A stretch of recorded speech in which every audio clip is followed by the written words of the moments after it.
48 law of power book के second law में ये बताया गया है कि हमेशा अपने दोस्तों से बचकर रहो और अपने दुश्मनों का सही से इस्तेमाल करना सीखो। आखिर इस लॉ में दोस्तों से बचकर रहने को क्यों कहा गया है और हम अपने दुश्मनों का इस्तेमाल कैसे कर सकते हैं।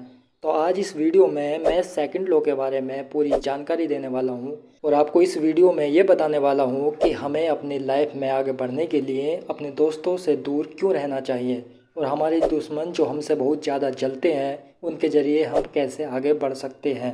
तो वीडियो कमाल की होने वाली है, इसीलिए वीडियो को लास्ट तक ज़रूर देखना। तो लेट्स एक्सप्लोर दिस वीडियो। सबसे पहले हम इस टॉपिक को दो पार्ट में डिवाइड करते हैं। पहला ये कि हमें दोस्तों से क्यों बचकर रहना चाहिए और दूसरा ये कि हमें अपने दुश्मनों का इस्तेमाल कैसे करना चाहिए। शुरुआत करते हैं पहले पार्ट से कि हमें अपने दोस्तों से आखिर क्यों बचकर रहना चाहिए। तो देखो, हमारे जो दोस्त होते हैं वो जितना ज़्यादा हमसे प्यार करते हैं, जितनी हमारी केयर करते हैं और हर वक्त हमारी मदद करने को भी तैयार रहते हैं, वो दोस्त ही एक दिन आने पर हमें पूरी तरह बर्बाद भी कर सकते हैं। और अगर आप जानना चाहते हो कि हमारे दोस्त हमें बर्बाद कैसे कर सकते हैं तो इसको एक कहानी से समझते हैं। एक बार एक कंपनी के डायरेक्टर रोहित ने अपने दोस्त को अपने पास काम पर रख लिया क्योंकि वो काफ़ी दिनों से खाली था और वो रोहित का अच्छा दोस्त भी था। इसलिए रोहित ने सोचा क्यों ना मैं किसी और को रखने के बजाय अपने दोस्त को ही काम पर रख लूं। उसके बाद रोहित ने अपने दोस्त को अपने पास काम पर रख लिया और उसको सोशल मीडिया का काम दे दिया। रोहित का दोस्त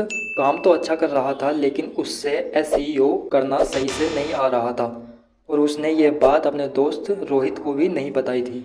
ऐसा करते करते उसे 1 महीना हो गया और 1 महीने बाद भी उन वीडियो पर कोई एंगेजमेंट नहीं आया।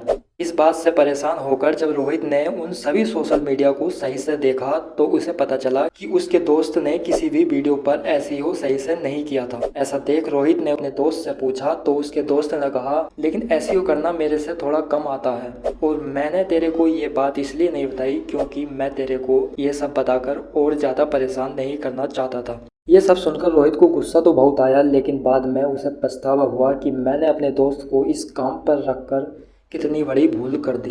तो इस वीडियो को बताने का मेरा मकसद ये था कि अगर आपको आगे बढ़ना है तो आपको अपने दोस्त से दूर रहना ही होगा, क्योंकि अगर आप अपने काम में अपने दोस्तों को लेकर चलते हैं तो वो आपको आगे बढ़ता देख आपके काम को बिगाड़ने की कोशिश जरूर करेंगे और आपको कहीं का नहीं रहने देंगे। मैं आपको ऐसा इसलिए कह रहा हूँ कि हर दोस्त दूसरे दोस्त को अपने जैसा बनाना चाहता है। अगर आपका दोस्त गरीब है तो वो नहीं चाहेगा कि आप अमीर बनो, बल्कि वो चाहेगा कि आप भी उसी के जैसे बनकर रहो ताकि वो आपके साथ हमेशा रह सके। या अगर आपका दोस्त अमीर है तो वो नहीं चाहेगा कि आप भी उसके तरह अमीर बनो, वो वैसा ही चाहेगा जैसा आप हो। आपकी बुलंदियों को देखकर और चिढ़ने लगता है। इसलिए अपनी बुलंदियों को, अपने रहस्य को कभी भी अपने दोस्तों से मत बताओ। अब बात करते हैं दूसरे पार्ट की कि हमें अपने दुश्मनों का इस्तेमाल कैसे करना चाहिए, क्योंकि जो चीज़ हमें हमारे दोस्त नहीं समझा सकते वो हमारे दुश्मन समझा देते हैं। अगर आप जानना चाहते हो कि वो कैसे, तो इसको भी एक कहानी से समझते हैं। हुआ ये था कि एक बार एक राजा बहुत समय बाद अपने दुश्मन के महल में कुछ प्रस्ताव रखने के लिए गया था। वहां जाकर वो दोनों गले मिलकर कहने लगे कि आज बहुत समय बाद हम दोनों का सामना हुआ है, वो भी इतनी शांत अवस्था में। वो दोनों बात कर ही रहे थे तभी राजा के दुश्मन ने कहा, अच्छा वो सब बात तो ठीक है, लेकिन एक बात बताओ, तुम्हारे मुंह से इतनी बदबू क्यों आ रही है? तुम राजा होते हुए भी इतने गंदे रहते हो कि तुम्हारे मुंह से इतनी बदबू आ रही है। यह सब सुनकर राजा को बहुत गुस्सा आया, लेकिन वो अपने दुश्मन के महल में था इसलिए कुछ नहीं कर सका और चुपचाप अपने महल में आकर रानी पर बहुत ज़्यादा क्रोधित होने लगा कि तुम इतने समय तक मेरे पास रही फिर भी मेरे को ये क्यों नहीं बताया कि मेरे मुंह से बदबू आती है। रानी ने डरते हुए कहा, हे महाराज, मैं तो हमेशा आप ही के पास रहती हूँ, भला मेरे को क्या पता होगा कि आपके मुंह से बदबू आती है या नहीं, मेरे को तो आपके साथ रहने की आदत हो गई है।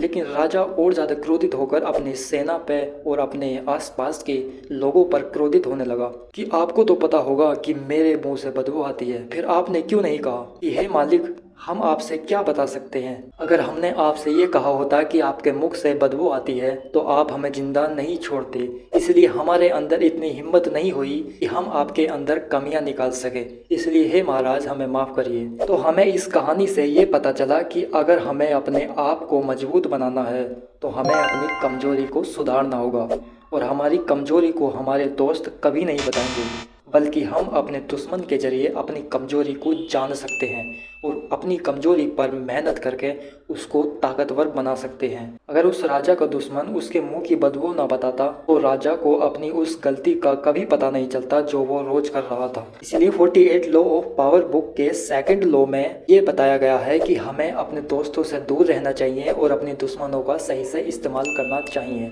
तो मिलता हूँ अगली वीडियो में, और अगर आपने इस चैनल को सब्सक्राइब नहीं किया है तो वीडियो को लाइक, शेयर और चैनल को सब्सक्राइब जरूर कर लेना।